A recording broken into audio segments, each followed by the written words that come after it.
Hola, buenas noches de nuevo. Estamos en este módulo de hermenéutica bíblica. Estamos llegando hoy al tema de Orígenes de Alejandría, la hermenéutica en Orígenes de Alejandría.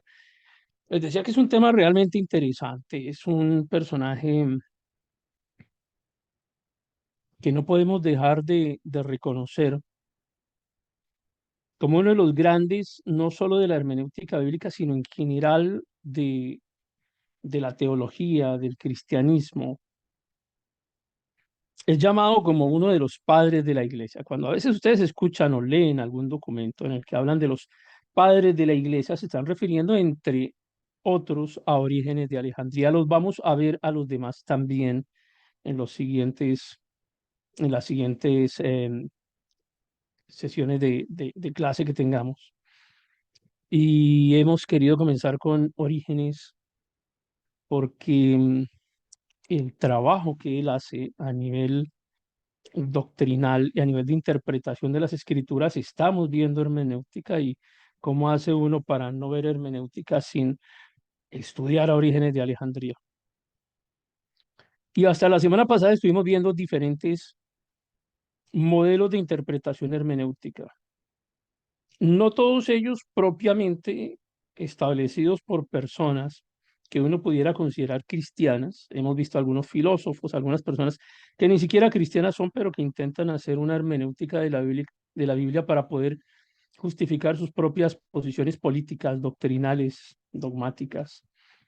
Pero desde hoy comenzaremos a ver a algunos de los que sí tienen que ver con la hermenéutica de la Biblia y que puede uno considerar que tienen un conocimiento importante acerca de las escrituras. Es que hacer hermenéutica de la Biblia sin tener conocimiento de la escritura, un conocimiento integral, o sin creer en lo que se menciona acerca de la escritura, termina siendo a veces un contrasentido. Claro que yo puedo estudiar cualquier documento em, religioso o político a partir de la hermenéutica sin necesidad de ser copartícipe de sus doctrinas, y eso no tiene ningún problema. El problema es cuando intentamos hacer una hermenéutica que nos lleve no a una exégesis, sino a una eisegesis del documento, que es lo que intentan la mayoría de los que practican la hermenéutica desde sus propias visiones doctrinales, sin hacer que la Biblia sea quien realmente hable. Uno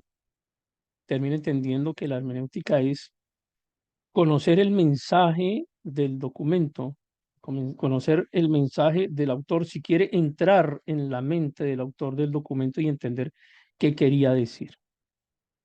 Pero cuando uno hace hermenéutica para tratar de justificar, de convencer a partir de los propios argumentos, pues eso no es una hermenéutica bien hecha, como ya lo hemos conversado cuando ustedes oportunamente han preguntado al respecto.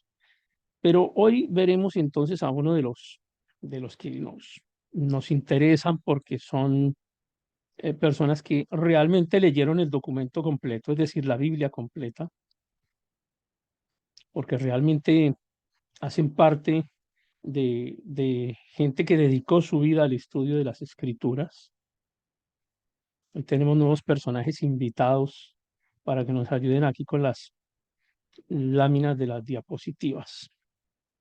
Recuerdo, les recuerdo en este instante, a partir no de este, sino del próximo jueves, competencias comunicativas, tecnologías de información y comunicación. Y aquí hay algunos de ustedes que son absolutamente expertos en ese tema, que les gusta estar en las redes sociales. Aquí Yolanda, que es la experta en el TikTok, eh, y hace un trabajo excelente porque le llega a muchísima gente. ¿Han visto los TikTok de Yolanda? La cantidad de vistas que tiene y la forma como impacta sobre todo a los jóvenes a través de su trabajo. Y son impactos que duran a veces 30 segundos, un minuto, pero son realmente interesantes. Aquí hay gente que también trabaja en medios, que utilizan otro tipo de redes. Y, a ver, ¿cómo decirlo? Uno, tenemos en este momento una oportunidad gigantesca, siempre lo hemos reiterado, la oportunidad gigantesca de llegar a muchas personas a través de las redes. Acá no podemos seguir con ese concepto un poco cavernario de que las redes son malas y que están hechas para maldad. No, cada quien usa lo que tiene a la mano para bien o para mal. Y por supuesto que el uso de las redes sociales y las tecnologías de información y comunicación están diseñadas para llegar a muchas personas y sobre todo que perduran. A veces el mensaje que podemos dar en la congregación, en la iglesia, un fin de semana o X día, pues llega en su momento y probablemente al día siguiente las personas que nos escucharon han olvidado entre el 40 y el 50% de lo que hablamos durante el domingo anterior. Pero los mensajes que quedan en redes perduran no solamente durante unos días, sino probablemente durante mucho tiempo, y el Señor tocará a quien corresponda para que llegue a escuchar el mensaje que usted tiene para esa persona en un momento determinado. Usted no sabe en qué momento la palabra le va a llegar a una persona que lo necesita muchísimo. Así que este módulo de tecnologías de información y comunicación y específicamente competencias comunicativas, saber comunicarnos. Todos los días aprendemos un poco más de eso. No somos perfectos comunicadores. Entre mejores comunicadores seamos mejor. Jesús fue un excelente comunicador. Las palabras que utilizaba, los ejemplos que utilizaba, las estrategias literarias que utilizaba, los medios de que disponía. Y nosotros, pues, deberíamos, como en todo, seguir su ejemplo. Ser excelentes comunicadores, competencias comunicativas. Un módulo que no sé hasta qué punto, como cada uno de los que van apareciendo, no sé hasta qué punto tengan la oportunidad de volver a verlo. Con posterioridad les invito a que se inscriban, ya tienen el link de matrícula y tienen la clave de automatrícula en el grupo de Telegram, por favor lo ven. Hemos tenido también algún reporte de algunas personas que han tenido dificultad en el momento de presentar algunas evaluaciones. Pero incluso en los mismos países algunas personas reportan que han tenido dificultad y otras que no. De todas maneras, hemos solicitado también a la empresa que nos provee el hosting que haga otra revisión adicional del servicio que aloja específicamente Campus Virtual para tratar de corregir cualquier inconveniente que tengamos. Así que les pido excusas por cualquier inconveniente que hayamos tenido, sobre todo en las evaluaciones. Continuamos entonces con Orígenes de Alejandría. De Orígenes no tenemos una imagen, pues digamos que realmente interprete cómo era el personaje, cuál era su aspecto físico. Todo lo que tenemos son imágenes de alguien que se le ocurrió que Orígenes era así. Así que pues yo se las traigo porque, digamos, son las imágenes comunes. Pero de una o de otra forma no tenemos como tener certeza de quién era, de cuál era la forma física de Orígenes. En palabras de McGuckin, nos referimos a Orígenes como el genio más grande que la iglesia primitiva haya producido. Y esto ya tiene mucho que decir, porque si nosotros hoy en día tomamos como referencia a los llamados padres de la iglesia y tomamos como referencia a la iglesia primitiva como modelo, como ejemplo, ¿no? Siempre decimos, es que tenemos que volver, yo escucho a veces a personas que dicen, es que tenemos que volver a la senda antigua. Pues, ¿cuál es la senda antigua? Tal vez se refieren a esto. Me imagino que se refieren a esto. Me imagino que se refieren a las enseñanzas de la iglesia primitiva, a la más próxima a Jesús, a lo que estaba más cercano históricamente a las enseñanzas de Jesús y a las enseñanzas de los apóstoles. Entonces se supone que si estaban muy cercanos a Jesús y a los apóstoles, quienes escribieron, quienes disertaron, quienes enseñaron acerca del cristianismo, por esa cercanía se supone que no había tanta distorsión en el mensaje, porque estaba muy cerca, ¿no? Entonces podemos suponer que hoy, 2000 años después, el mensaje ha tenido alguna distorsión. No debería ser, porque para eso está la Biblia, está la Escritura, que es la misma que tenían aquellos de la iglesia primitiva y la que tenemos hoy. Entonces, pues digamos que se cae un poco de su peso que el hecho de que hayan estado allá más cerca de los apóstoles les hace mejores intérpretes de la Escritura. Finalmente, esa interpretación debería ser tan buena ahora como la que tuvieron ellos, pero insisto, muchas personas refieren que por el hecho de que ellos estaban más cerca a los apóstoles, que hacían parte de la iglesia primitiva, que eran más santos, más puros, más selectos y estaban más cerquita del trono del Señor porque históricamente eran más antiguos. Es un concepto que la gente tiene, pero en todo caso, cuando uno habla de producción literaria, de enseñanzas, de cómo algunas personas realmente se dedicaron a escribir y se dedicaron a hacer un análisis de los diferentes textos que componen la Biblia, pues encuentra uno que realmente hay personas que se destacan en cada etapa de la historia y aquí en la época de la iglesia primitiva, por supuesto que tenemos que hablar de Orígenes, un hombre que realmente produjo cantidad de escritos. Algunos, depende de quién ustedes estén mm, estudiando, algunos hablan de entre 2000 y 6000 tratados, que es bastante, entre 2000 y 6000 tratados acerca de diferentes temas de la escritura o diferentes libros de la escritura. Entre 2000 y 6000 tratados. Y eso nos pone a reflexionar un poco. ¿Cuánto nos cuesta a veces escribir un tweet? ¿Cuánto nos cuesta hacer un post de Instagram? ¿Cuánto nos ha costado escribir un artículo en la Wikipedia? En la Wikipedia no, en la Wikibiblia, siempre me confundo. En la Wikibiblia, ¿cuánto nos ha costado escribir un artículo de media página, de un cuarto de página, de unos pocos párrafos? ¿O cuántos de ustedes han escrito un tratado para imprimir en papel para repartir a las personas con quienes tienen contacto? ¿O quienes han hecho un blog? Algunos hicieron un blog en el módulo pasado, en el año pasado. ¿Y cuántos lo han retomado? ¿Cuántos han vuelto a escribir? ¿Cuántos trabajan en el TikTok? O en la red que sea.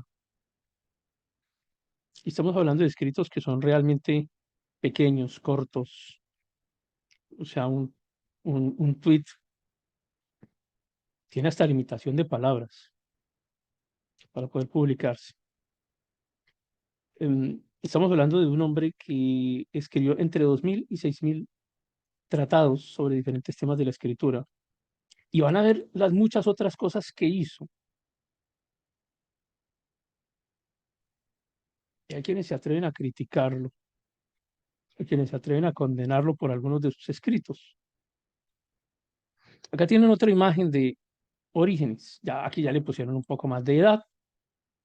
También es una representación simbólica, no lo conoce, quien hizo este dibujo no lo conoció realmente, pero es probablemente una de las figuras, de las pinturas, de los dibujos que más se relacionan con Orígenes. Si alguien quiere imaginarse a Orígenes, se le están relacionando aquí con esta imagen que tenemos ahí al lado izquierdo superior de su pantalla.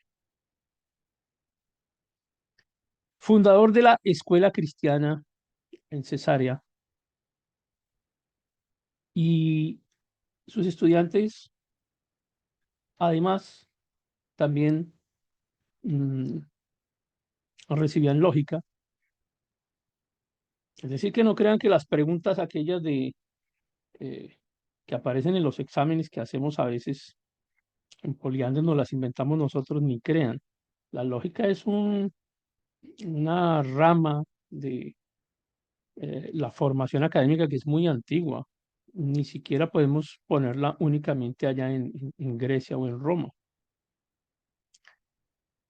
También estudian cosmología, historia natural, teología. Eso estudiaba un estudiante o recibía un estudiante de teología de la iglesia primitiva, cosmología, historia natural, teología. O sea, que no les extrañe que nosotros demos un módulo de tecnologías de información y comunicación.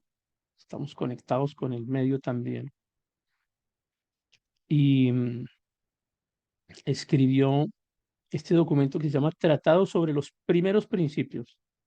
Era tan modesto, Orígenes, que ni siquiera quiso decir que su estudio era medianamente profundo, a pesar de que es muy profundo, pero le llamó Tratado sobre los primeros principios. Y decía él que apenas hablaba de los fundamentos de la teología, siendo estudios o temas que él abordó y que aún persisten hasta nuestros días. Muchas de las enseñanzas que domingo a domingo se predican en las iglesias cristianas alrededor del mundo están fundamentadas, aún sin saberlo, en las enseñanzas de Orígenes.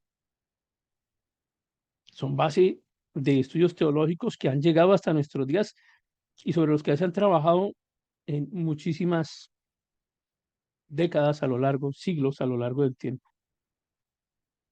A Orígenes lo mataron, una persecución del emperador Decio sobre el año 250. Fíjese la fecha, 250. Se cree que murió sobre el 253, 254, debido a las heridas causó, que le causaron las torturas a que había sido sometido por Decio, quien estaba persiguiendo a los cristianos.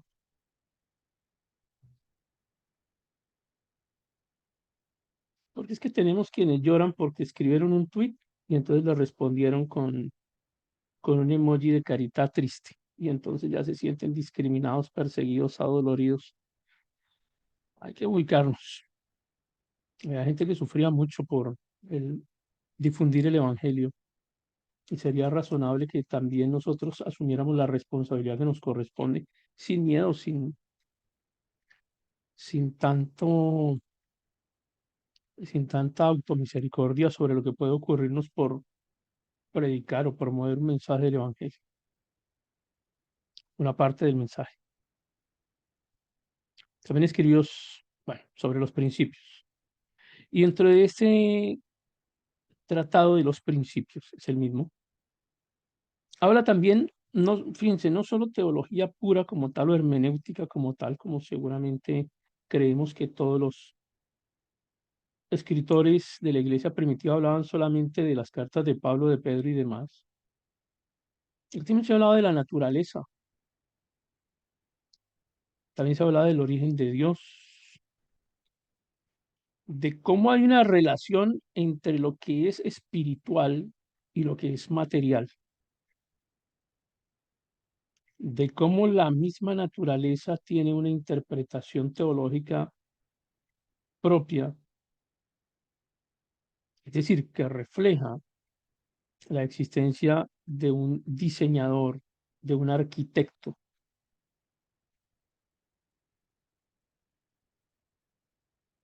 Alguna vez hablaba con alguien que contaba cómo había llegado a conocer el cristianismo y se había convencido de la existencia de Dios.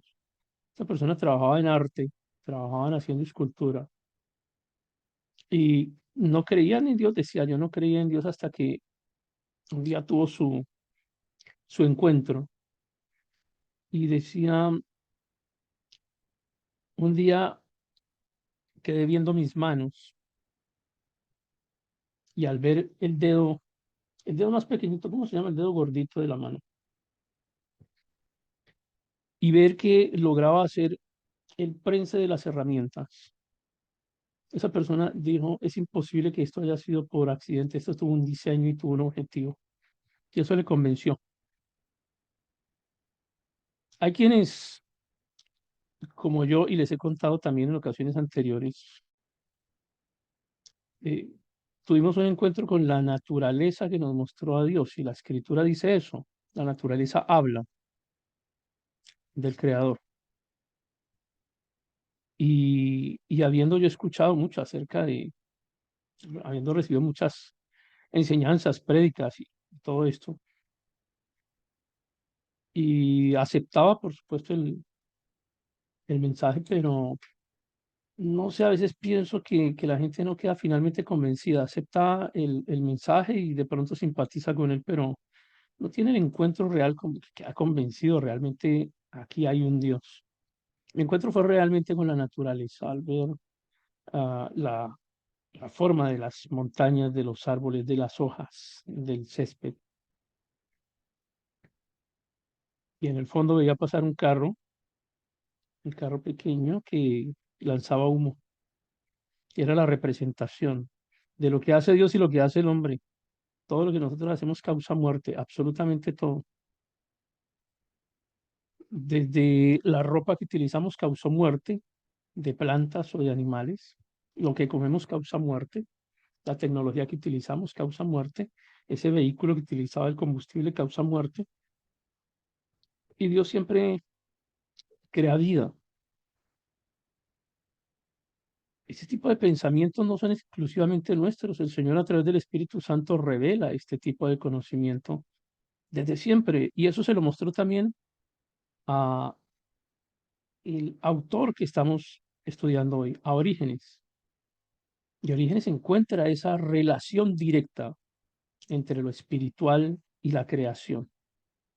Una creación que allá en aquella época de la iglesia primitiva ni se les pasaba por la mente la teoría del Big Bang, ni la teoría de la evolución. No tenían todavía arruinado sus mentes con esa cantidad de tonterías que además científicamente no son sostenibles. La expansión del universo continúa, por supuesto, aún, como lo han demostrado los físicos teóricos,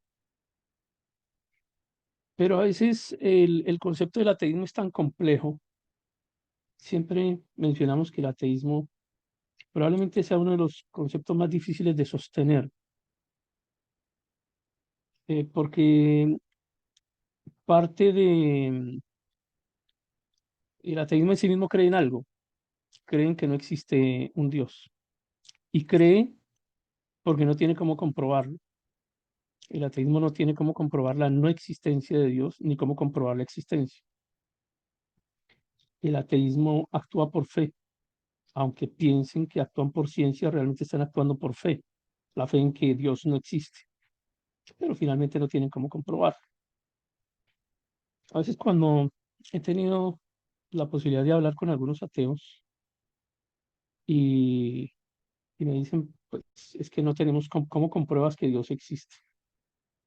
Y a veces me ha bastado con decirles, pues es que solamente necesitamos que te mires a un espejo, a la perfección de una persona, la complejidad de un ser humano, desde el punto de vista de la ciencia, de la funcionalidad, de todo lo que hay allí, es tan complejo realmente un organismo vivo cualquiera, pero el ser humano es tan absolutamente complejo que presentar que creer que cada una de las diferentes células que existen tan especializadas y cada una de las funcionalidades que hay entre ellas, que todo fue creado por accidente, es que es demasiado difícil.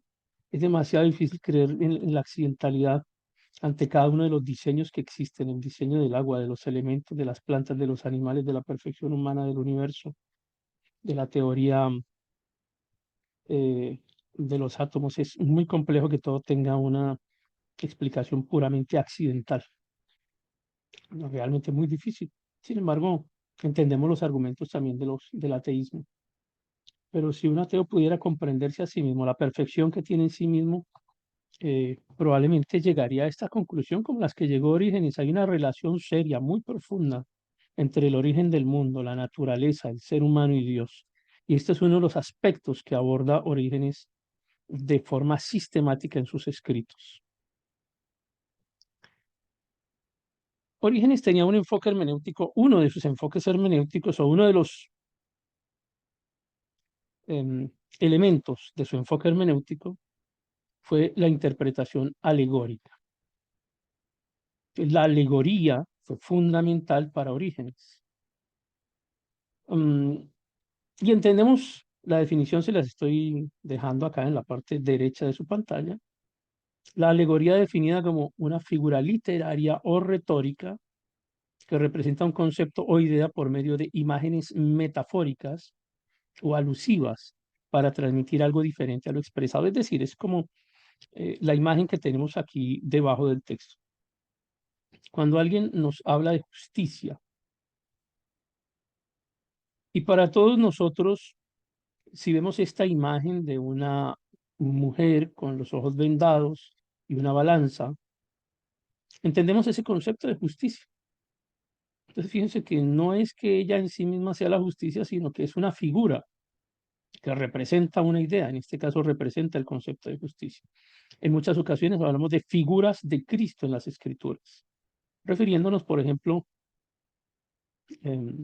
al templo como prefigura de Cristo, o a muchos de los grandes personajes de la Escritura también como prefiguras de Cristo. Es decir, acudiendo, si se quiere, a un modelo alegórico de interpretación de las escrituras.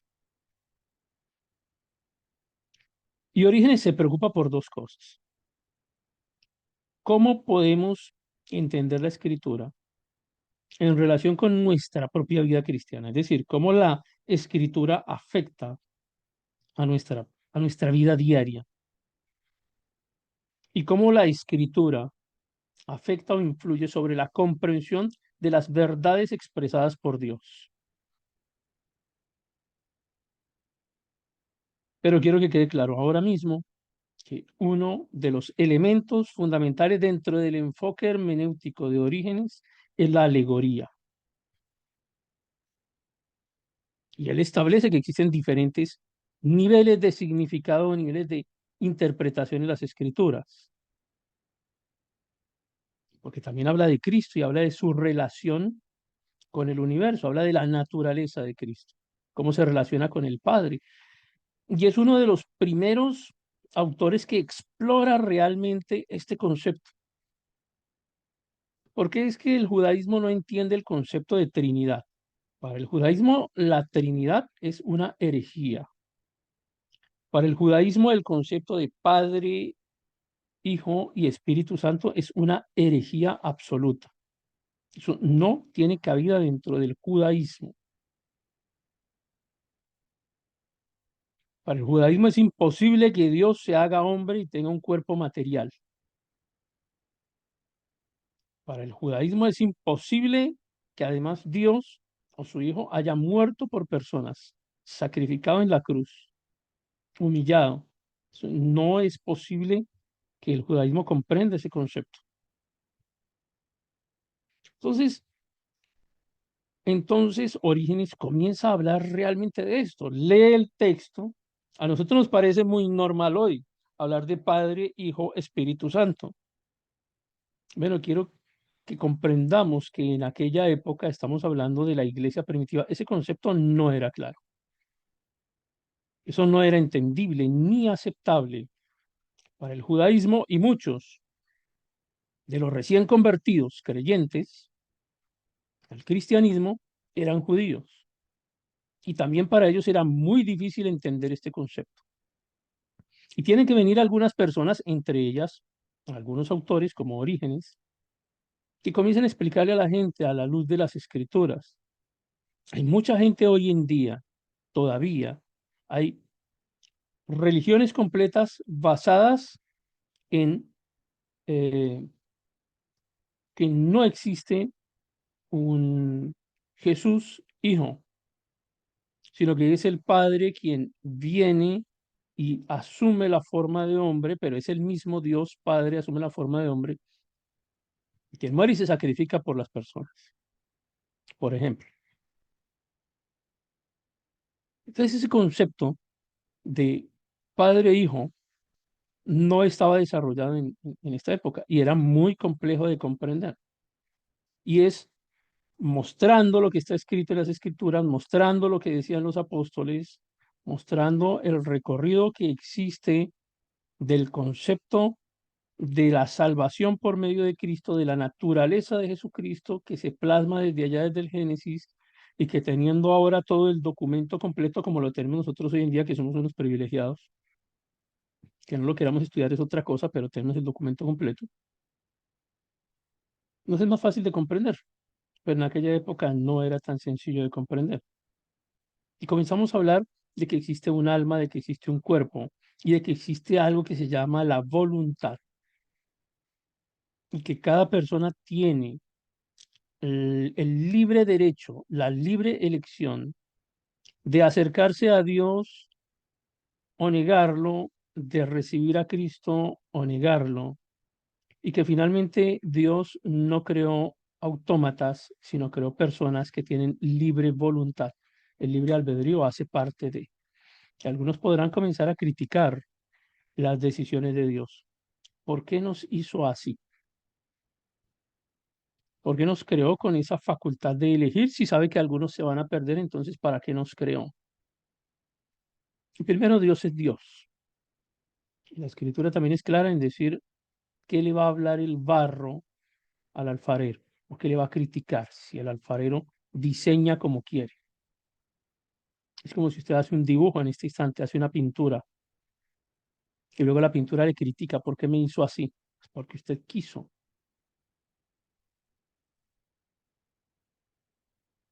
O hizo hasta donde pudo, porque algunos no tenemos habilidad como pintores. Hasta ahí llegamos. Pero estamos hablando de un Dios que todo lo puede, que es perfecto y que hace un diseño y que tenemos la, la capacidad de libre elección,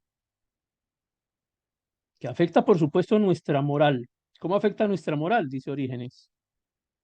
Porque si yo creo en Dios, debería tener una moral más desarrollada, porque siento un temor por un ser superior que puede observarme, calificarme, juzgarme, o simplemente porque tengo una relación con él, porque si yo le acepto como mi padre y acepto a Jesús como mi Salvador,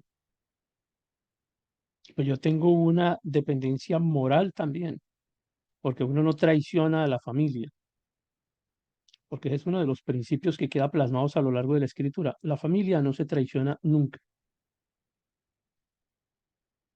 Y por supuesto que afecta a nuestra espiritualidad. Y en palabras de Orígenes, la espiritualidad se desarrolla porque creemos en un Dios como Padre, no solamente como Creador, como enseñaba el judaísmo, sino que ahora ya no tenemos un Dios Creador, tenemos un Dios Padre y tenemos un Cristo que media entre Dios juez y la humanidad.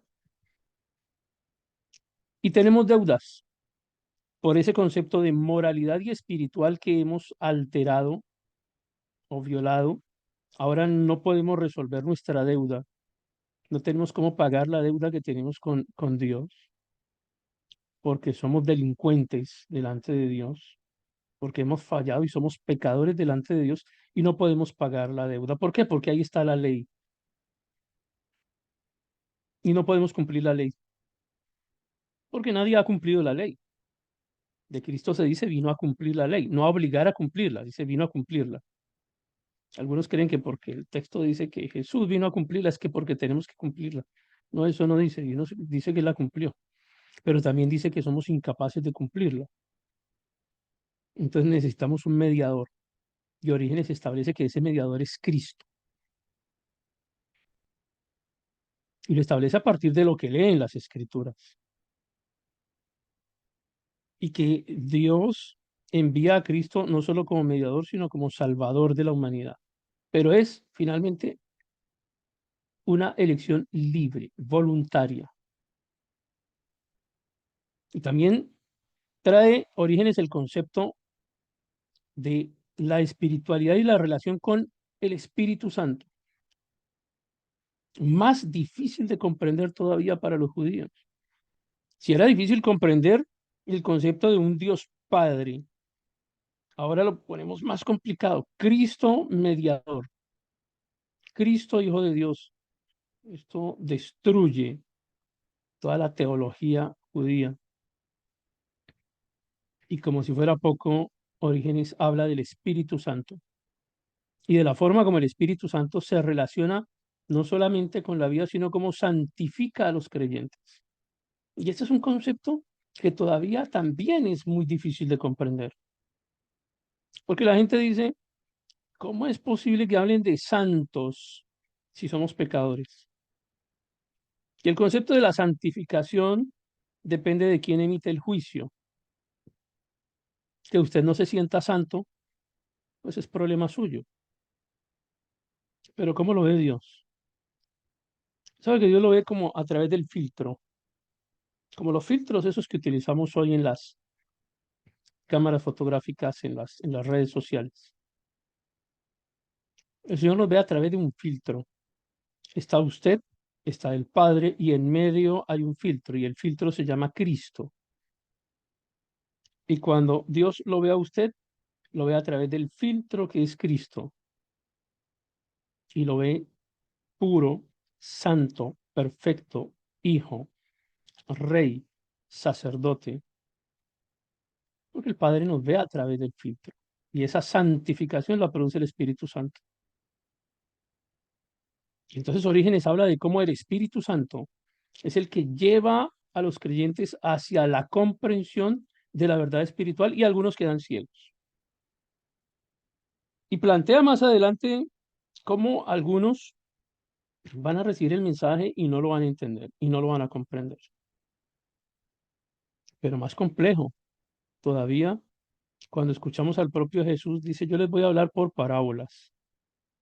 Y les voy a hablar por parábolas para que ustedes que tienen esta comprensión de la verdad espiritual entiendan y para que otros no crean y para que otros no entiendan y para que otros se condenen. Y ese concepto es complicado, porque como siempre nos ha dicho la religión es que Dios es amor. Pues por supuesto que Dios es amor, tanto que envió a su Hijo para salvar al mundo, pero es que se les olvida que Dios es juez. Y como los perversos están acostumbrados a pervertir el juicio, a corromper, entonces creen que van a corromper a Dios y Dios no se va a dejar corromper. Es decir, ¿qué le pueden ofrecer a Dios para corromperlo? Es más fácil no creer en Dios que reconocer el pecado o la condición espiritual propia. Y fíjense cómo este mensaje que está dando Orígenes se parece tanto al mensaje que damos hoy en día en las iglesias. Parece que es lo que estuviésemos compartiendo hoy en día ah, en los medios o en las congregaciones o en las familias o con los amigos. Parece el mismo mensaje. Y es que realmente lo es, porque lo que hizo Orígenes fue comenzar a estudiar las escrituras y a partir de ahí comenzar a desarrollar el concepto. Habla también Orígenes acerca del libre albedrío y de cómo em, es necesaria la educación, tanto que él funda una escuela de teología para enseñarle a otros esto que él estaba descubriendo, que el Espíritu Santo le llevaba a comprender, o si se quiere, en palabras de quienes eran sus estudiantes, a lo que él estaba descubriendo a través de su proceso de investigación, eh, a través de la hermenéutica. Entonces, la educación promueve, contribuye con el crecimiento espiritual en la vida de los creyentes. Esto para los absurdos que todavía creen que la educación no tiene ningún fundamento y que quieren regresar a la senda antigua, seguramente, insisto, refiriéndose a los padres, a las enseñanzas de los padres de la iglesia, entre ellos a las enseñanzas de Orígenes, quienes decían que es importante la educación para el crecimiento espiritual de la vida de los creyentes. Esta gente ni siquiera ha leído a estos pensadores ni a sus, ni sus conclusiones. Pero el problema no es solamente de los... Aquí a la gente le gusta mucho criticar a los pastores y a los predicadores. Es fácil criticarlos porque ellos son los que hablan. Pero ¿cuántos de los que van a las congregaciones son unos completos inútiles en la lectura de las escrituras? Y son especialistas en criticar todo lo que, desde el color de las sillas lo critican. Les molesta el tono de la luz, les molesta el sonido, les molesta que el aire acondicionado no esté funcionando adecuadamente. Les molesta que el servidor no los atendió como sus debidas majestades se merecen. Tenemos un montón de inútiles en las congregaciones, no sirven para nada, solo para hacer estorbo, para criticar, que consumen el aire que pudieran estar utilizando otros congregados más eficientemente. Son expertos en criticar. Critican a cuanto predicador se les atraviesa. Y eso ya lo establecía, ya lo descubrió Orígenes desde el año 250. Y ya decía, vea, aquí a la gente hay que enseñarle, a la gente hay que instruirle, a la gente que hay que darle educación si crecemos, si queremos que tengan un crecimiento espiritual como creyentes. Hay que enseñarles. Esto es de estudiar también. Entonces dice, ese conocimiento y esa comprensión de la verdad de las escrituras es lo que va a hacer que estas personas tengan una vida cristiana plena. Es decir, que de verdad sean cristianos. que sirvan para algo a la iglesia, que se comprometan con el reino, que se comprometan con la congregación, que se comprometan con la iglesia en general. Y también, insisto, uno de los grandes elementos dentro de la hermenéutica de Orígenes está en el hecho de intentar comprender el concepto de albedrío humano. Y el Señor nos hizo con voluntad para escoger un camino u otro. Y en el tema de la escatología, Orígenes también aborda el Apocalipsis y habla acerca del final de los tiempos, y hemos visto como otros autores anteriores, entre ellos Bengel, que fue un gran erudito y un gran hermeneuta, y hace unos grandes estudios impresionantes, y cómo termina complicándose la vida al final cuando intenta establecer el concepto de la interpretación del Apocalipsis. Se enreda con la interpretación del Apocalipsis. Orígenes toca ciertos temas, pero digamos que él no tenía tantos elementos de juicio históricos como probablemente los tengamos hoy. Y a pesar de que hizo unos muy buenos estudios, no llegó al nivel de Bengel para complicarse tanto la vida con esto. Yo siempre bueno, frecuentemente intento decirles que sí, que estudiar el Apocalipsis es bueno y la escatología es interesante, pero la experiencia nos ha llevado a tantos predicadores y tantos grandes, ilustres hombres que han terminado enredados con eso, que no sé hasta qué punto realmente valga la pena dedicar parte de nuestra vida a compartir temas escatológicos o en qué momento y en qué hora llegará el Señor Jesús y se va a hacer o después de X cosa. Em, sí causa como curiosidad eso, pero creo que no es el mandato. O sea, el mandato no es vayan y estudien el Apocalipsis. El mandato es vayan y prediquen y que la gente conozca de Cristo la salvación. Em, pero por supuesto, como cristianos también nos interesa comprender cosas y estar alerta a ciertas cosas, pero sin que se vuelva el fundamento principal de nuestra doctrina y de nuestra vida cristiana. Pero si hay algo que de lo que habla Orígenes es de la recompensa de quienes se consideren justos, es decir, justificados por Cristo, tema que abordarían más adelante los reformadores ya en la Edad Media. Estamos hablando de unos 1200 años después más o menos de Orígenes, vuelve a retomarse ese tema. Orígenes ha sido muy influyente o fue muy influyente en la historia del cristianismo, como lo vamos a ver ahora, o sea, causaba problemas incluso después de muerto. Las enseñanzas de Orígenes han causado muchos problemas incluso después de muerto, siglos después de muerto causaba problemas sus enseñanzas.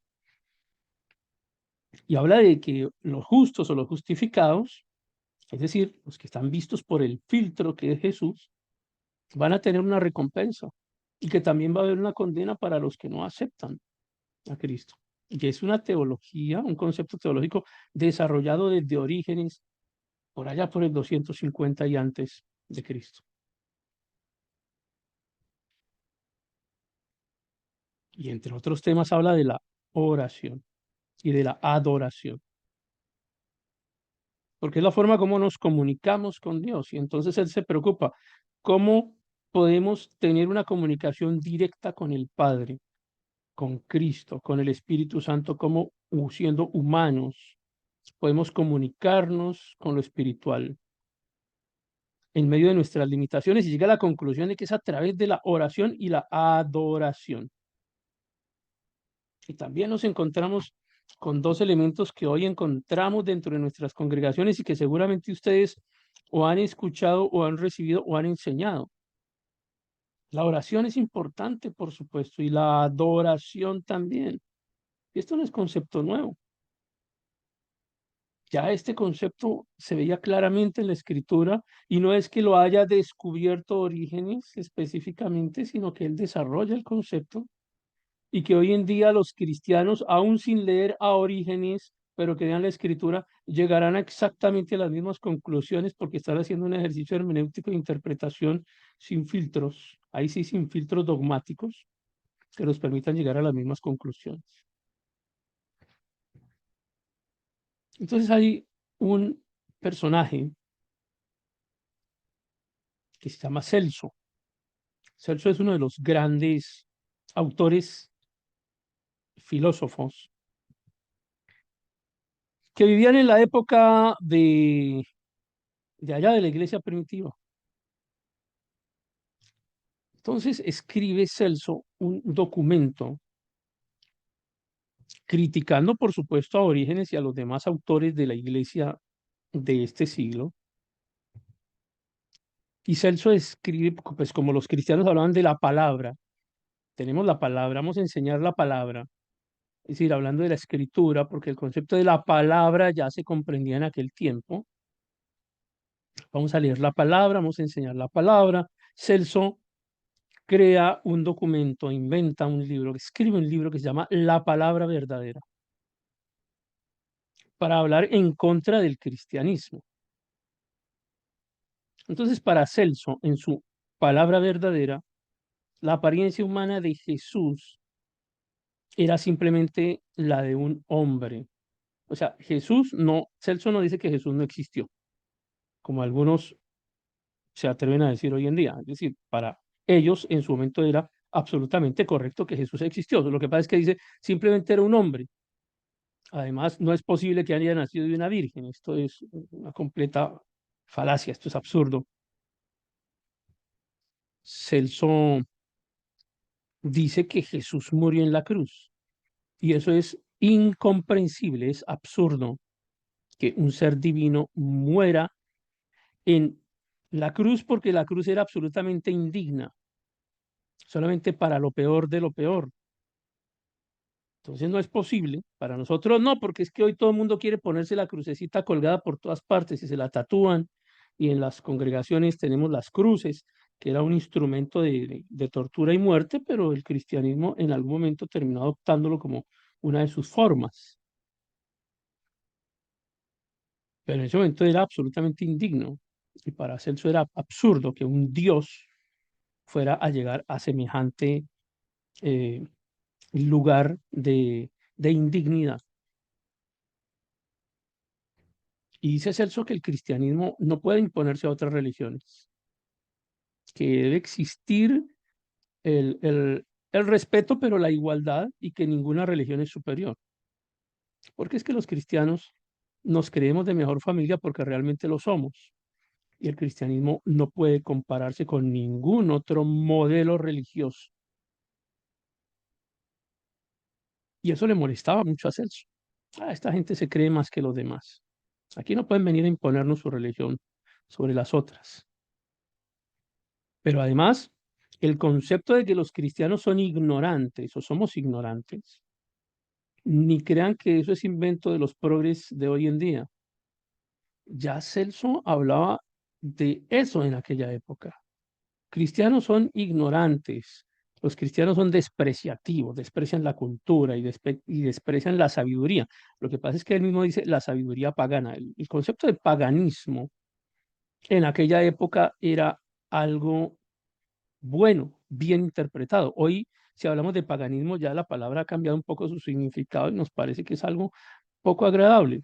En aquella época era un calificativo bueno. La sabiduría pagana era un buen calificativo.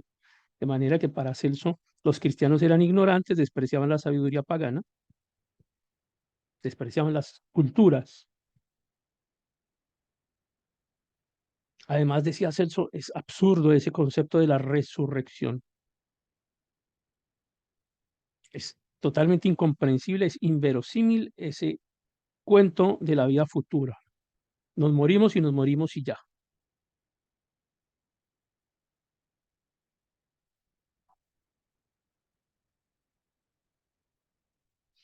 Estoy llegando a la conclusión de que Celso parece el padre de los progres.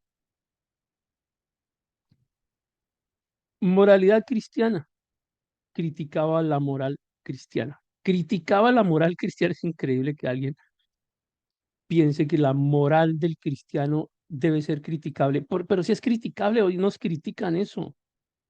Criticamos la moral en el modelo de la familia. Critican la moral que tenemos los cristianos en el modelo de la familia, en la sexualidad, en respetar el concepto de cómo debe evolucionar la vida de un niño con respecto a su sexualidad.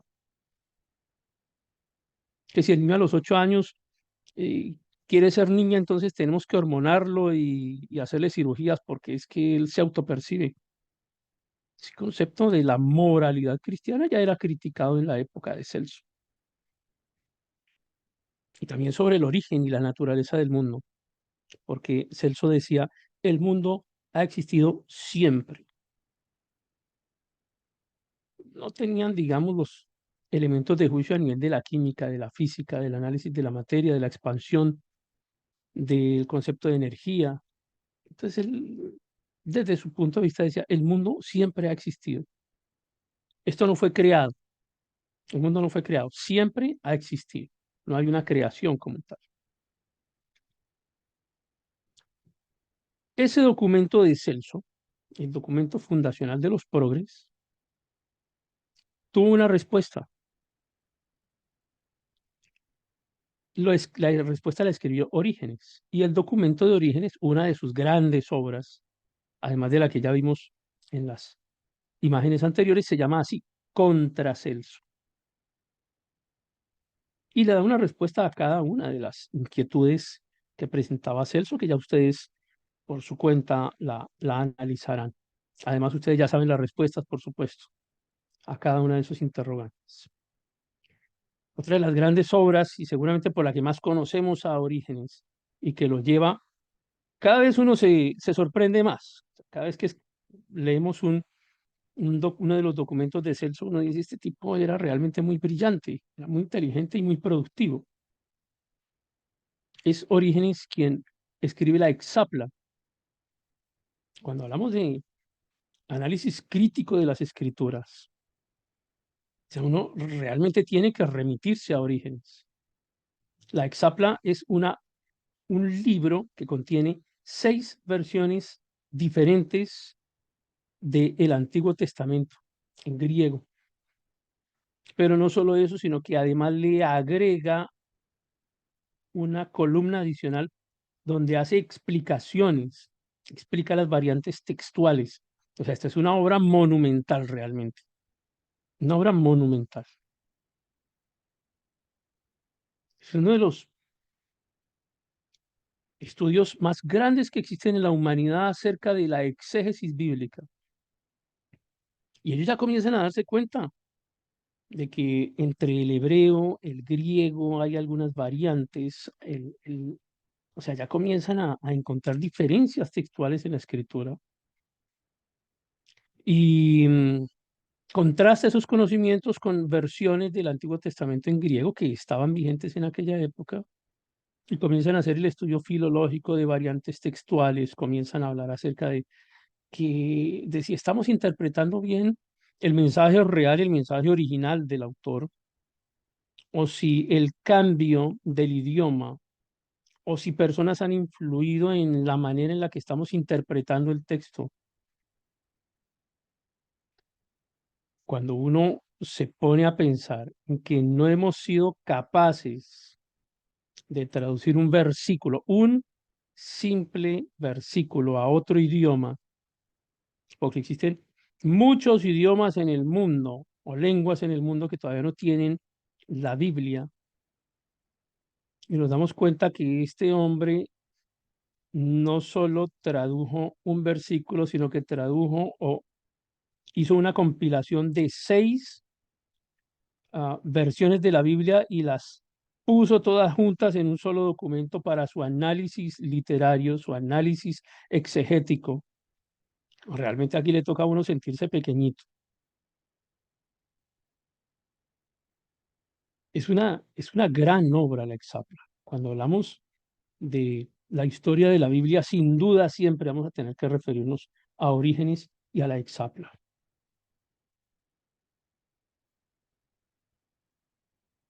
¿Qué quería hacer? Mostrar diferencias y ya entender. Él tenía claro el concepto. No tenemos los documentos originales porque no existen. Existen documentos copia, existen documentos que tienen variantes textuales. Ahora tenemos que compararlas a ver qué es lo que pasa.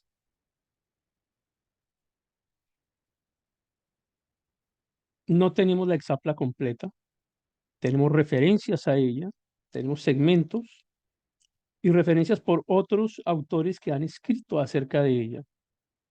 Y que am, así es, Pastor Isaías, el cristiano moderno ha disminuido, y yo le diría notablemente su capacidad de ser productivo para el reino.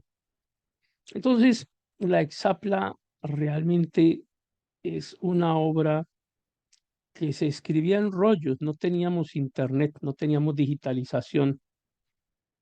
Ah, así que estos libros o rollos no lograron tampoco pasar el tiempo. Copiar un documento de esta categoría requería muchísimo tiempo y esfuerzo y conocimientos.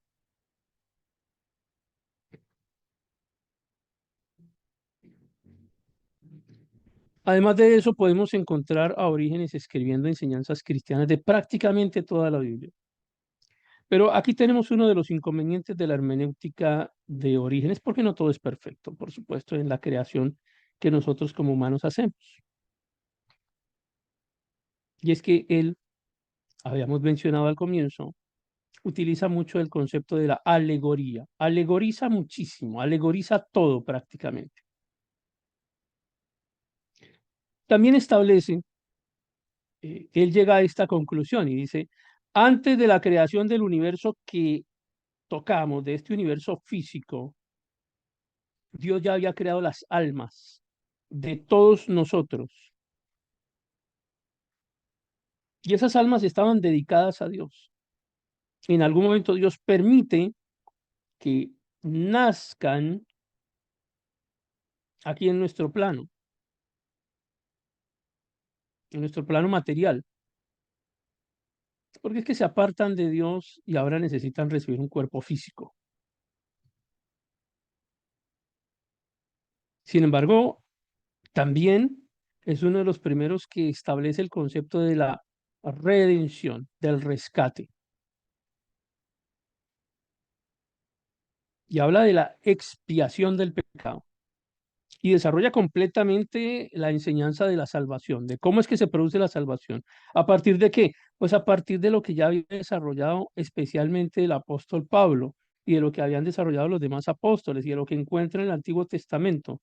Y él dice, tenemos acá un plan que ha venido siendo desarrollado desde siempre. No habíamos entendido que la finalidad, el plan último era Cristo. Y eso le lleva a alegorizar. Habla sobre el concepto de la Trinidad. Habla de que las personas pueden alcanzar la salvación, todos pueden alcanzarla, todos, pero todos no la van a alcanzar. Pero pueden, sí pueden. Lo que pasa es que muchos no quieren y no la van a alcanzar. Por eso habla del libre albedrío. Y también habla de que los cristianos deberíamos ser pacíficos, que no deberíamos tener contacto con formas de violencia y demás. Y de manera general hemos resumido un poco la hermenéutica de Orígenes y se las muestro un poco relacionadas en este cuadro. Pero quiero hacer unas aclaraciones previamente, porque no vamos a hablar solamente de Orígenes, en los próximos módulos hablaremos de otros de los padres de la iglesia, que hicieron su ejercicio hermenéutico también, y que también son criticables y que también tuvieron grandes fallas en su hermenéutica y en sus enseñanzas también fallaron. Porque es que hoy en día mucha gente cree que porque están refiriéndose a lo que enseñaron los padres de la iglesia, están leyendo documentos que tienen el mismo valor de la Biblia. Digamos que este párrafo no tiene referencia porque se los, se los estoy comunicando yo mismo. Yo siempre intento darle la referencia de libros o de quién escribió o quién dijo. Pero hoy quiero decirles es esto, quiero compartirles esto. Es que mucha gente que predica o que enseña refiere a los padres de la iglesia como si fueran absolutamente perfectos y no lo fueron, como si ellos estuvieran divinamente inspirados para interpretar la escritura y no era así tampoco. Por supuesto que tenían la ayuda del Espíritu Santo cuando lo hicieron bien, cuando se acercaron honestamente a las enseñanzas que le eran proveídas por el estudio de la Escritura y por el Espíritu Santo, pero ellos no eran absolutamente perfectos en sus enseñanzas. Entonces, creemos que lo que enseñaban estas personas, porque eran muy antiguas o porque estaban muy cerca a la época de los apóstoles, porque tenían un siglo o siglo y medio después, o 2 siglos después de los apóstoles, entonces creemos que tenían la verdad absoluta sobre las enseñanzas bíblicas e interpretación, y que todos nosotros hoy en día en nuestra época somos unos completos inútiles para entender las escrituras o para interpretarlo o para extraer las enseñanzas de ella, y eso no es así, porque es que muchas veces vemos a personas que critican a los predicadores de hoy porque enseñan unos conceptos que no enseñaban estos que eran los autores antiguos. Y hay gente que establece o le da el mismo valor espiritual a los documentos de los llamados padres de la iglesia, y le llaman padres de la iglesia porque son antiguos. Y es un concepto que además yo tampoco comparto, el concepto de padres de la iglesia. Pues llamarle padres de la iglesia, el único padre de la iglesia es el Padre, el Señor, nuestro Dios, nuestro Padre, es el Padre de la iglesia. Lo que pasa es que la religión le ha llamado a estas personas, a estos autores antiguos, les ha llamado así, digamos que por uso del término pasó pero ¿cuál es padre de la iglesia? O sea, padre de la iglesia, Cristo. Fundadores de la iglesia, los apóstoles. Padre de la iglesia, el Padre. Pero un autor que escribió 150 200 años después, padre de la iglesia, ¿eso de dónde acá? ¿Cómo ocurre eso? Pero pasó. Y hoy todavía muchos se refieren a los padres de la iglesia como quienes tienen la razón en la interpretación de los conceptos bíblicos. Y entonces comenzaron a criticarlo. Y miren quiénes lo critican. ¿Quiénes critican a Orígenes? Agustín, Agustín de Hipona, al que le dicen San Agustín,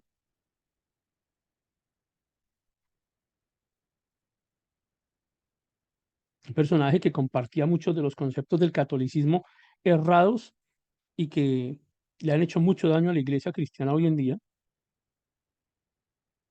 Pero también lo critica Jerónimo. Jerónimo, San Jerónimo le dicen.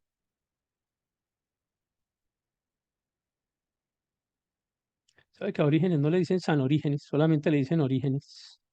No le gustó mucho a los religiosos lo que enseñaba Orígenes. Jerónimo, uno de los grandes pensadores, grandes autores, grandes escritores también, y entre estos dos se dedican a acabar prácticamente con los escritos de Orígenes.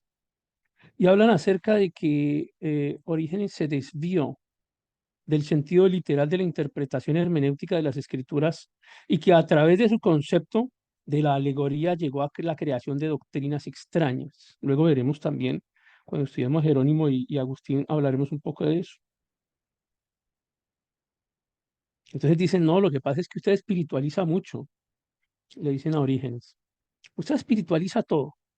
No todo es espiritual en la escritura. Le da mucho valor a la espiritualidad y acaba con la historia. Y aparte de eso, el contexto histórico también es importante, y entendemos hoy que el concepto histórico es importante para la interpretación de los textos, sin duda que así lo es. Pero Agustín ataca fuertemente a Orígenes diciéndole que le da muy poca importancia al concepto histórico y que pierde el sentido original del texto. Y también que distorsiona algo que ellos llaman la ortodoxia, es decir, un poco la tradición, los conceptos que ya estaban calando como religión.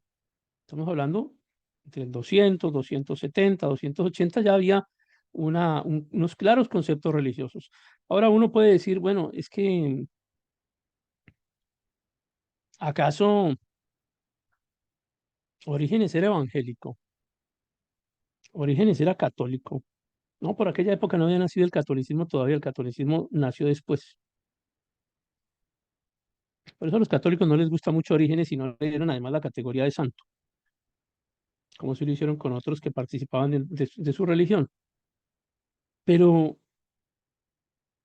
no vamos a negar que muchas de las críticas que se le hacen a Orígenes tienen sentido también. No podemos negar que existen pasajes en las enseñanzas de Orígenes en donde se forza la interpretación, en que muchas de estas interpretaciones terminan siendo puramente subjetivas. Y dice Jerónimo es que las interpretaciones de Orígenes están basadas en sus propias experiencias académicas y personales, en su experiencia de vida. Y se enfoca demasiado en la moralidad y descuida la verdad doctrinal. Y forza la interpretación y hace que textos que son discordantes terminen siendo complementarios. Y lo critican también por decir que para él es más importante la tradición y la comunidad que la verdad bíblica. Y esto realmente se aleja de, de las enseñanzas de Orígenes, pero por eso lo criticaron también. Y está muy alejado de ese concepto porque si uno habla de un enfoque comunitario de Orígenes, realmente no tiene sentido. Más bien parece un enfoque, el enfoque de Celso, que en sí le da más peso a la tradición y a la comunidad que a la verdad bíblica. Pero estas son las críticas que le hacen y simplemente me limito a transmitirlas. Entonces hablamos de algunas de las falacias o desviaciones de interpretación que le son asignadas a Orígenes como la desviación del sentido literal.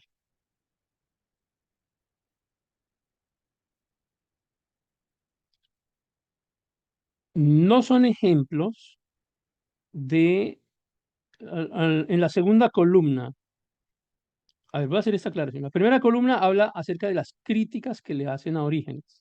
En la segunda columna hay unos ejemplos que yo les estoy dando sobre cómo pudiera verse, por ejemplo, una desviación en sentido literal hoy en día, porque no son las mismas, no son los mismos ejemplos que utilizaron Agustín o Jerónimo, o todos los demás que critican, porque yo solamente se les puse a ellos dos porque digamos que son los más reconocidos, los que tienen más nombre, pero mucha gente criticó a Orígenes.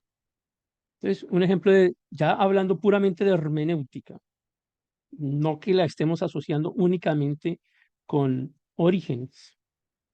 Un ejemplo de desviación del sentido literal, porque la hermenéutica también deben comprender el sentido literal de las escrituras. El ejemplo de ámense los unos a los otros, hoy entendida como que hay un mandato para amar a los ángeles o inducir al homosexualismo. El concepto de creación de doctrinas extrañas, en donde tomamos un segmento de un relato.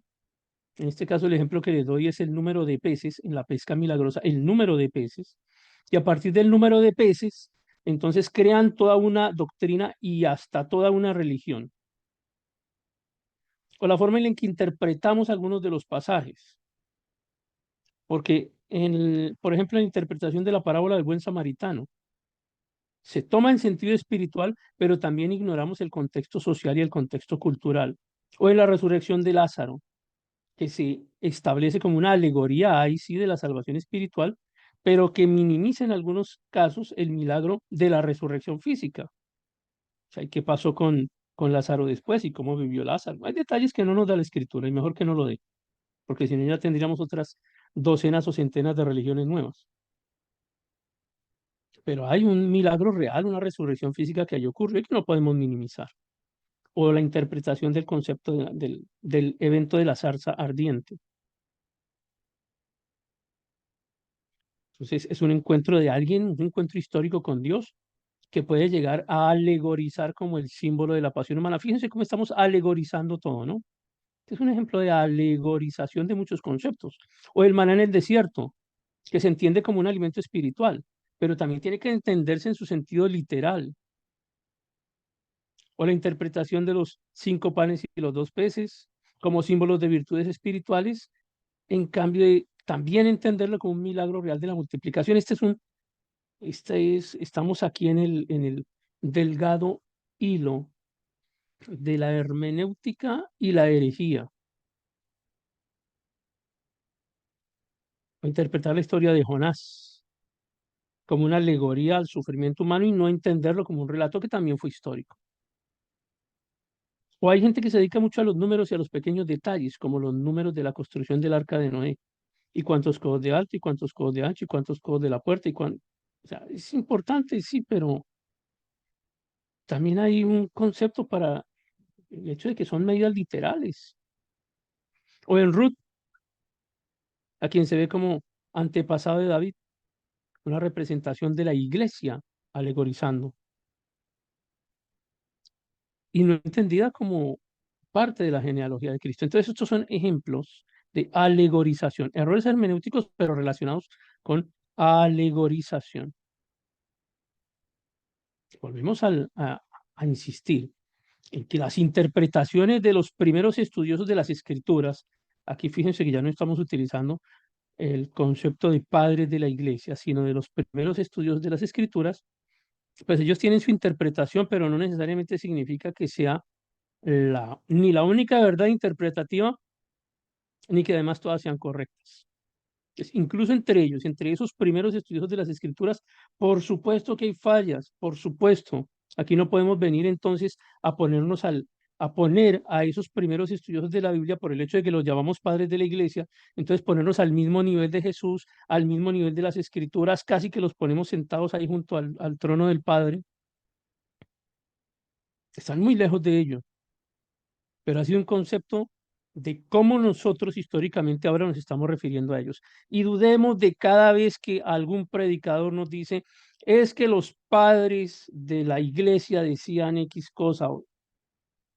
No, eso no está bien.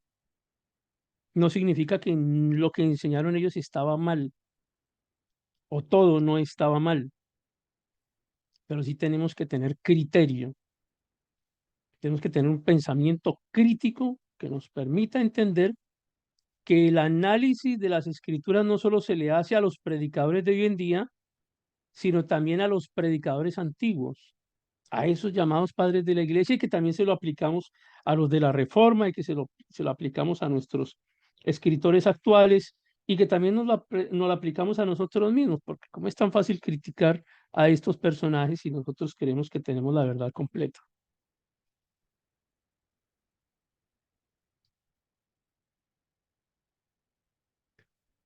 Ya se había muerto Orígenes, ya se había muerto Orígenes. Vivió en el siglo II y parte del siglo III. Ya había fallecido hace años. Se cree que sobre el 253, 254, ya había fallecido Orígenes cuando se produce lo que se llama la primera crisis origenista, que tuvo dos fases. O sea, este personaje escribió de tal manera que después de muerto causó crisis por sus enseñanzas. Entonces, por allá, por el siglo IV, se crean diversas controversias entre los grupos religiosos cristianos y pseudocristianos que estaban apareciendo. Pero uno de los puntos que más le critican a Orígenes justamente fue ese concepto de la aplicación de la alegoría a la interpretación hermenéutica. Entonces, el excesivo uso de la alegoría es lo que más le han criticado y lo que tenemos que revisar en Orígenes hoy en día. Es como que todo se espiritualiza, ¿no?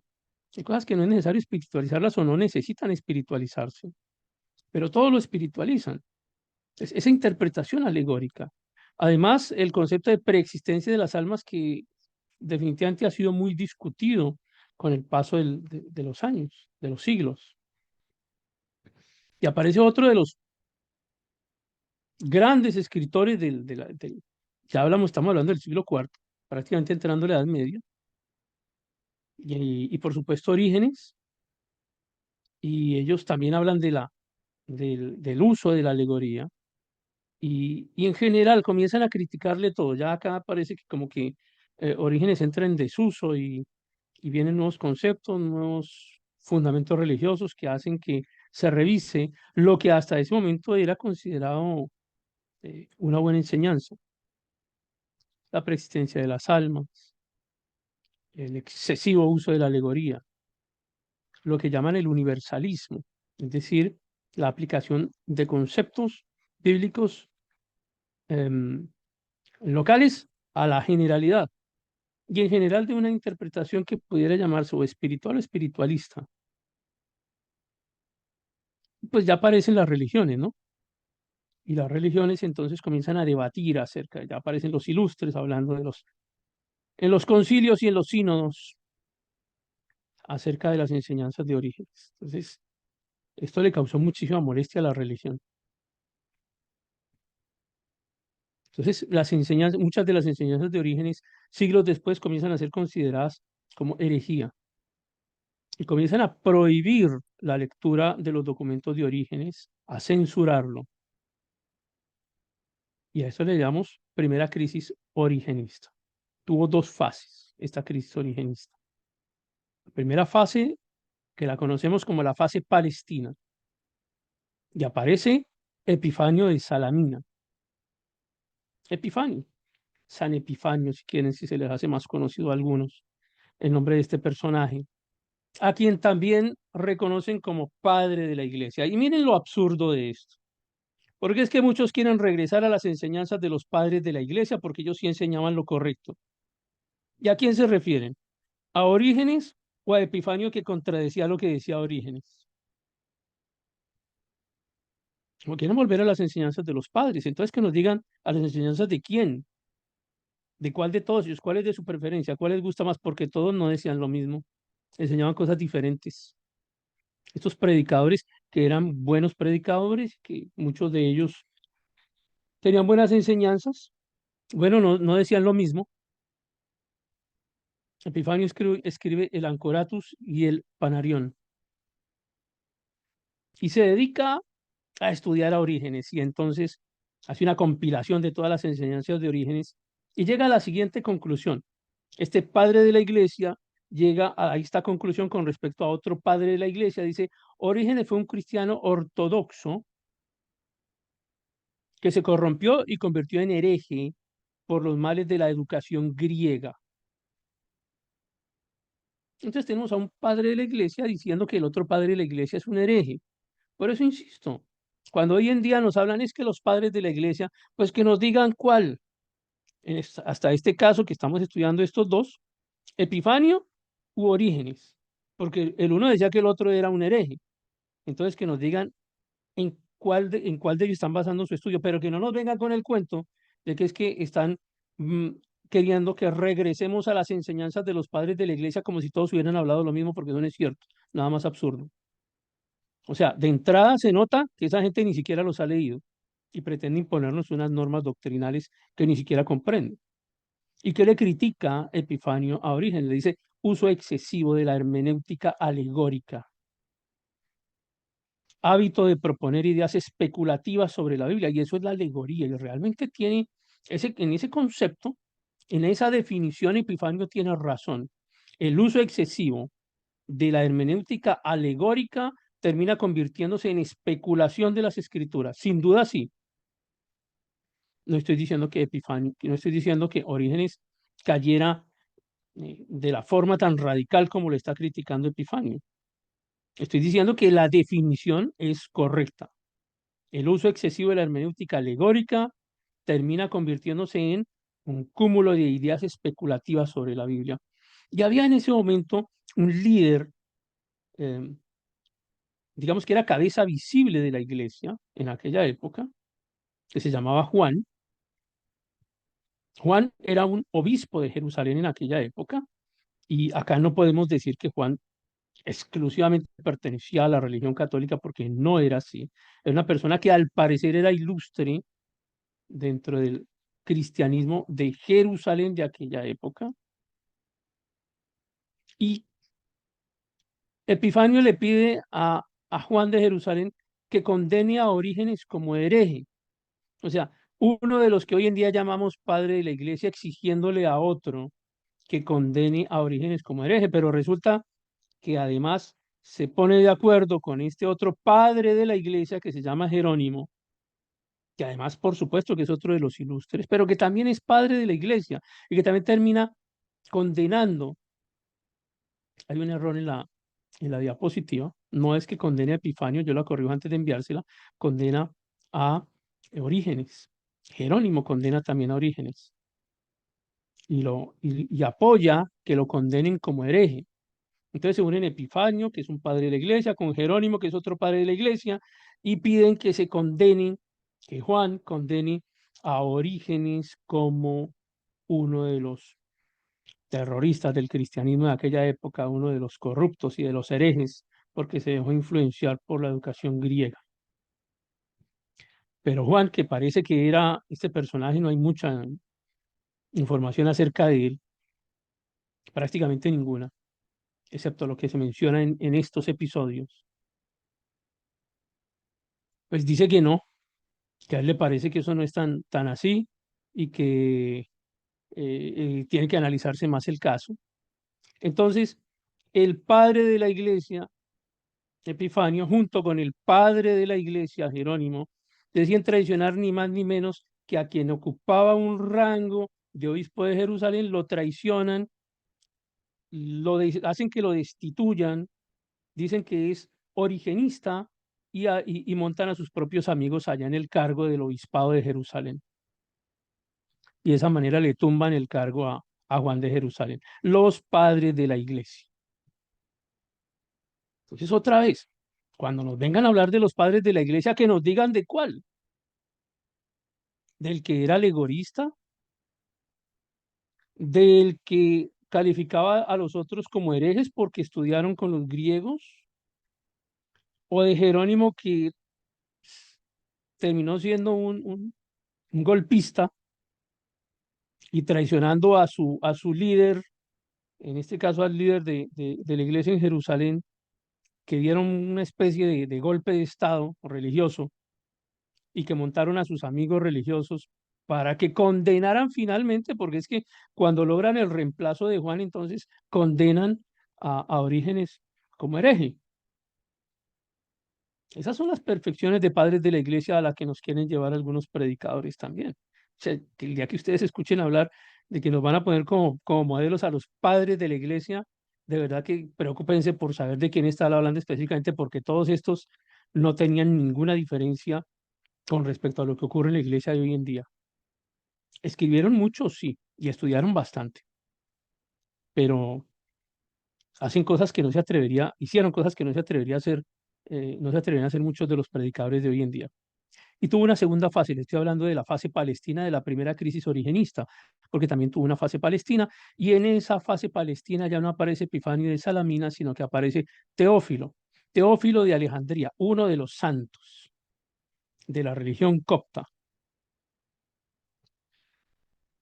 un santo que convoca ni más ni menos que al famoso concilio de Alejandría, quienes participaron en el curso de Reforma y Contrarreforma recordarán acerca del Concilio de Alejandría, y si no, pues usted investiga sobre el Concilio de Alejandría o busques el video que está por allí. Y fíjense cómo también Teófilo de Alejandría condena a Orígenes y condena a todos sus seguidores como herejes, porque Orígenes enseñaba y sus seguidores enseñaban que Dios no tenía cuerpo, que Dios era incorpóreo, pero la religión copta, que se supone derivaba del cristianismo, decía que Dios tenía un cuerpo físico, pero un cuerpo físico, físico, literal, así en físico, que se parecía al humano. Entonces, como Orígenes decía que eso no era así, o no enseñaba eso, ni los seguidores de Orígenes enseñaban eso, entonces se consideró pues que eran unos herejes y había que condenarlos como herejes.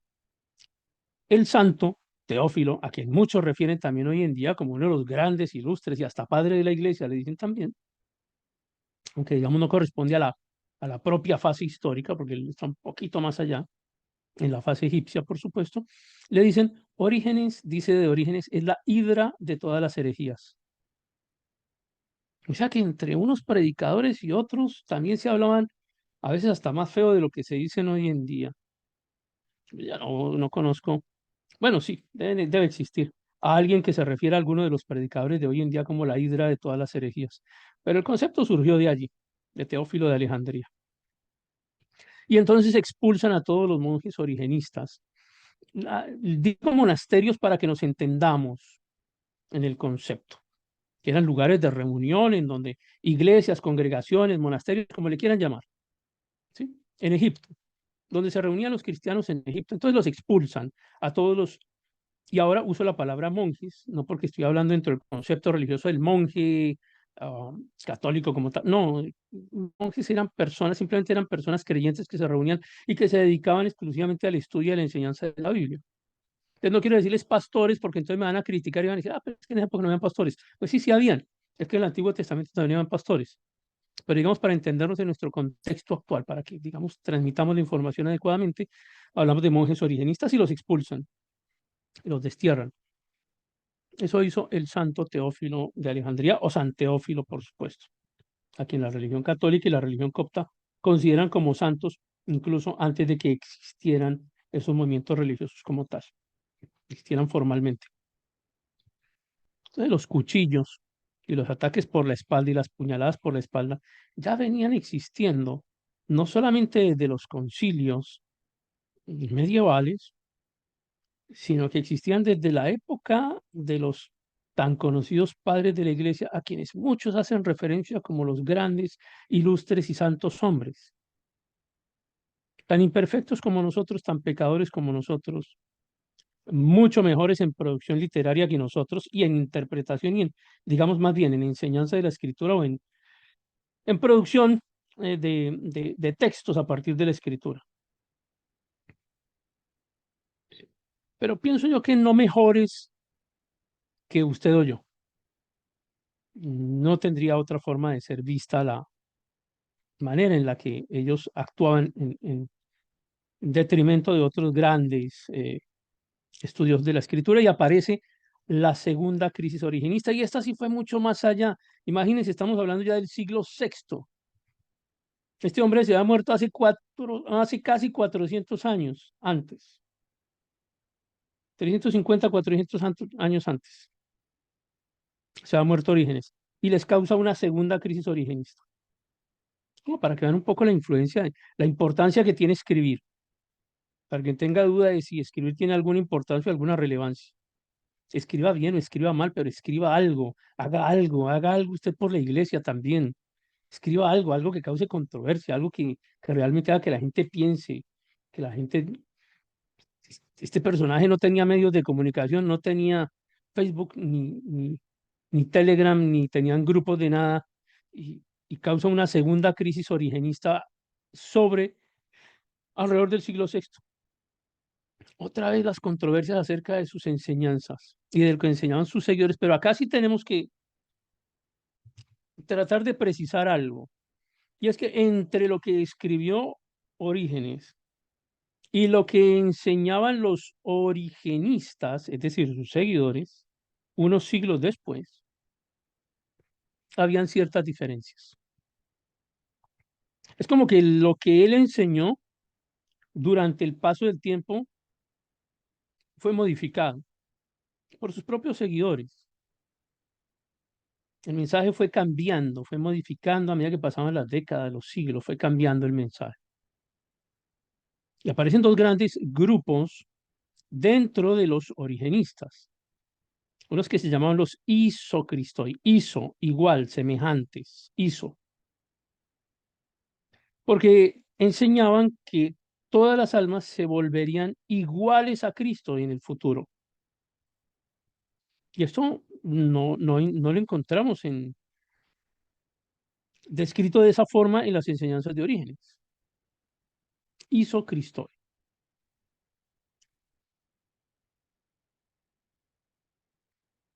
Y aparece ni más ni menos que un emperador muy famoso de aquella época, Justiniano I, quien ya era el emperador del Imperio Bizantino. Es otro de los personajes interesantes de esta historia. Y aparecen otro grupo que se llaman, eh, otro grupo que decía que no era posible que todas las almas volvieran a, llegaran en algún momento a convertirse como iguales a Cristo en el futuro.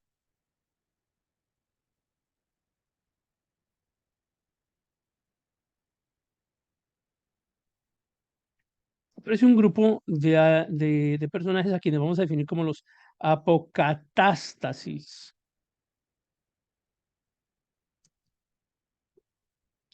que comparten algunas de las enseñanzas de los isocristoi, pero hablan también, ellos son un poco más amplios, ¿no? Hablan de restauración universal. Todo volvería a ser como era antes. Todas las almas regresan a Cristo y todo llega a ser como fue hecho en la creación. Y se parece un poco también a lo que tenemos hoy en día en nuestras congregaciones, que tenemos divergencias o diferencias más bien, porque parece que todas las iglesias cristianas fuéramos exactamente iguales, o todas las denominaciones más bien, no iglesias, denominaciones. Parece que todas las denominaciones de la iglesia cristiana fuéramos exactamente iguales, pero entendemos que no. Ustedes saben que tenemos diferencias, y algunas diferencias llegan a ser marcadas, porque algunos pueden decir, es que los isocristoi eran apocatástasis, y no necesariamente. Es decir, habían variantes en los grupos, unos que no se metían con el concepto de restauración universal y otros que sí. Pero ya estamos entendiendo que para esta época sí está marcado el concepto de catolicismo romano y muchas de las doctrinas o enseñanzas de Orígenes eran contrarias con la doctrina oficial del romanismo católico, porque hemos entendido ya claramente que catolicismo no es cristianismo.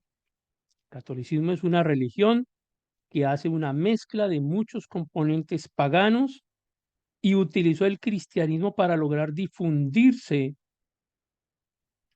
a través de las regiones y los siglos, y que se hacen llamar cristianos, pero que no cumplen lo que dice la Escritura, ni cumplen lo que enseña Cristo, aunque se hacen llamar cristianos.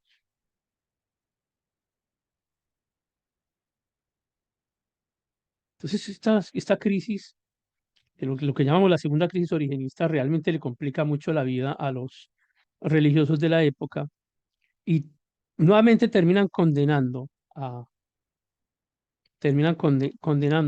Orígenes. Dentro de los seguidores de Orígenes comienzan a hablarse de otros conceptos. Ustedes hablan de la oración contemplativa, de la noética, del ascetismo, del ayuno, del trabajo, de las vigilias, conceptos muchos que han llegado hasta nuestros días. Y tenemos entonces el otro grupo, que son los prototistoi, prototistoi. Ellos, a diferencia de los isocristoi, solicitan, bueno, ellos además que todos eran origenistas, se supone, ¿no? O sea, de la misma iglesia o de la misma congregación, más bien, vamos a tratar de decir que todos los origenistas eran de la congregación origenista.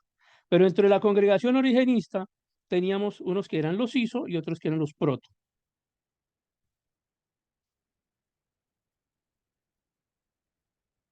Había un personaje en aquella época que tenía el título de apocrisiario. El apocrisiario era un cargo ya en este caso de la media edad media, baja media edad media, que logró mantenerse hasta la alta edad media, ese cargo, que digamos, si lo ponemos en términos de hoy en día, es lo que conocemos como el nuncio apostólico. Esa palabra sí de pronto la han escuchado, el nuncio. Es una especie de embajador del romanismo. En aquella época, el nombre que recibía el nuncio era apocrisiario.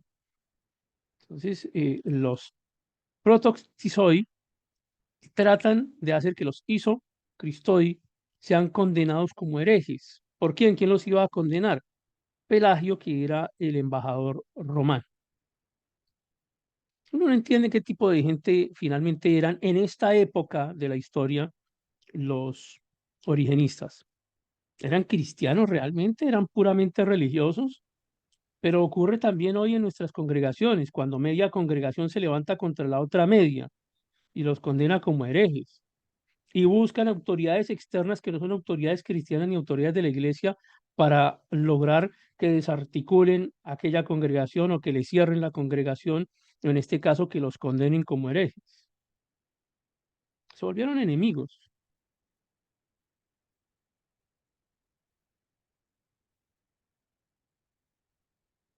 Cristo, el líder de muchos hermanos. Eso era lo que decían los protoctistoi. Cristo como líder de muchos hermanos.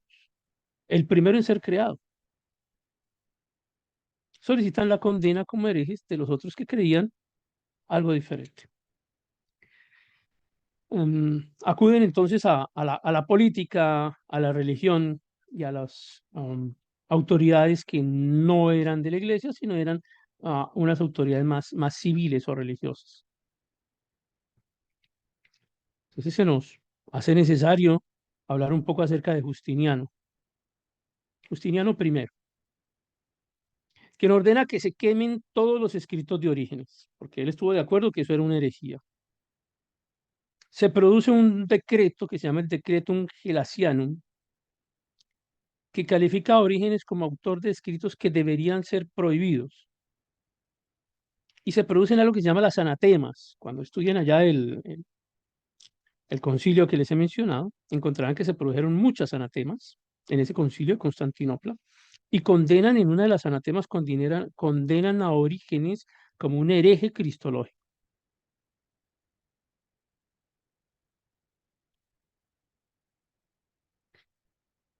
Y uno queda un poco preocupado cuando llega a esta conclusión porque dice, bueno, ¿qué pasó acá realmente? ¿En qué momento pasó de ser uno de los ilustres, uno de los grandes hombres que hizo una hermenéutica muy seria de toda la escritura, que escribió grandes obras como la Exapla, por ejemplo, a ser considerado como un hereje? Y termina siendo considerado como un hereje por la religión y por la política, no por el cristianismo, por la religión y por la política. Tenemos mucho que criticarle también a Orígenes, por supuesto, esa excesiva alegorización que hizo de la escritura fue el gran problema de su hermenéutica.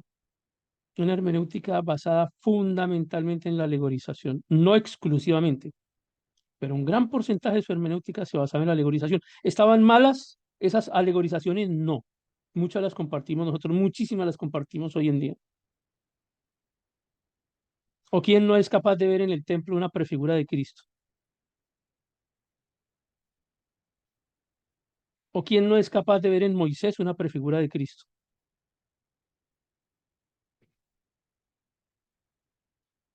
Y así, es que en la escritura todo es prefigura de Cristo.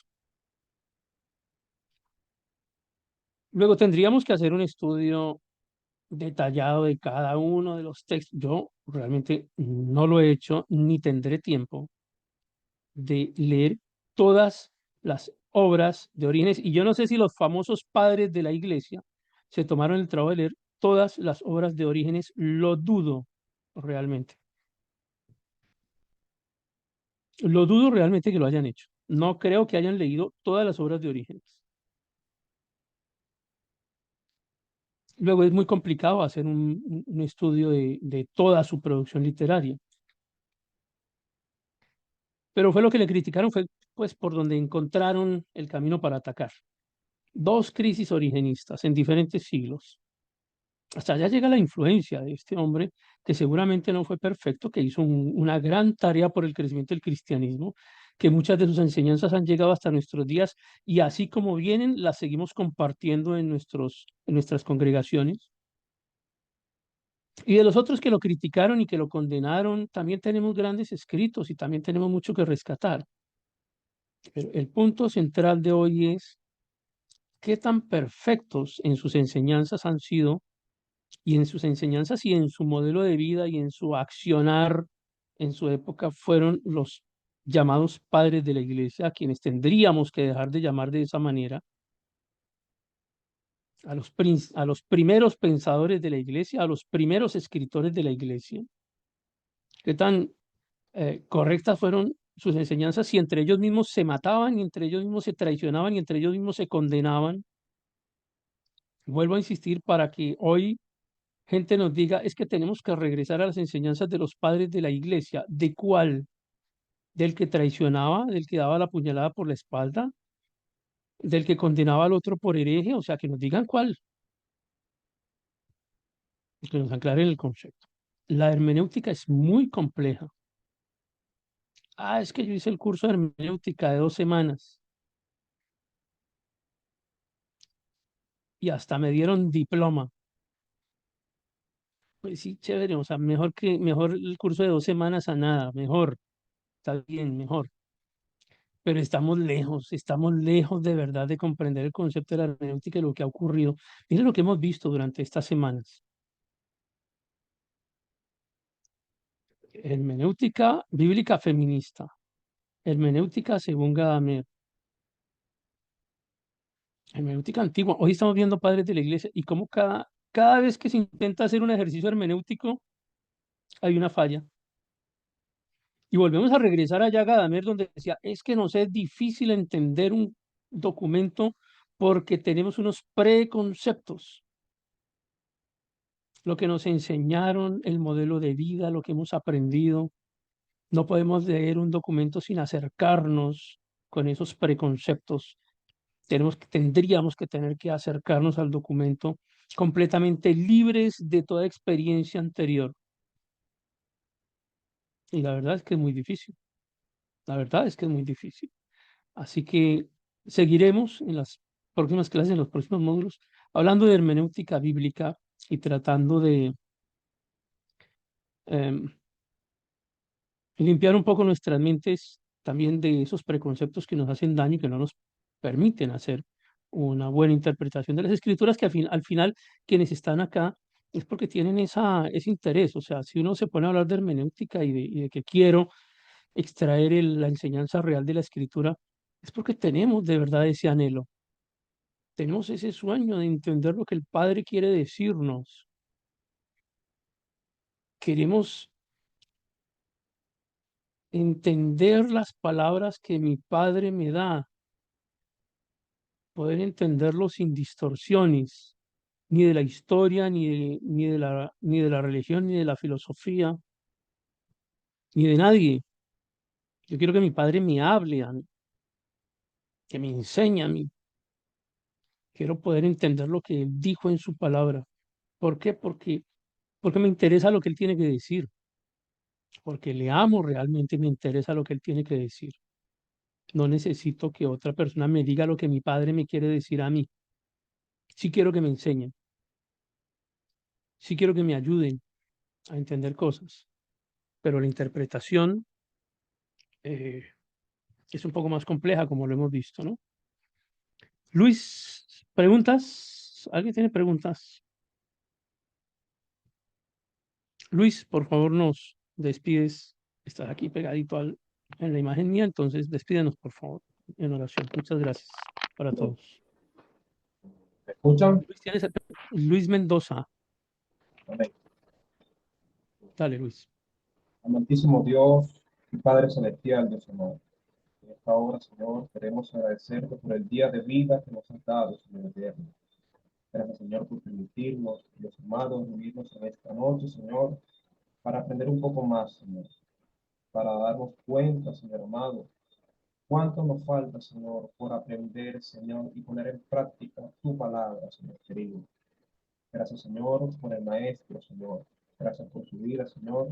Y gracias, Señor, por instarle tú, Señor eterno, a que sea, Señor, instrumento, Señor, de enseñanza, Señor amado. Padre, para mostrar, Señor, cuánto, Señor, nos hace falta, Señor, escudriñar también las Escrituras, Señor. Gracias por su vida, Señor eterno. Sigue bendiciéndole, Padre Santo. Padre, también te pido por cada uno, Señor, de los integrantes, Señor, de este módulo, Padre Santo. Que continúes tú, Señor amado, fortaleciéndolo, Señor amado, para que seas tú, Espíritu Santo, instándole cada día más a escudriñar, Padre Santo, tu palabra, Señor.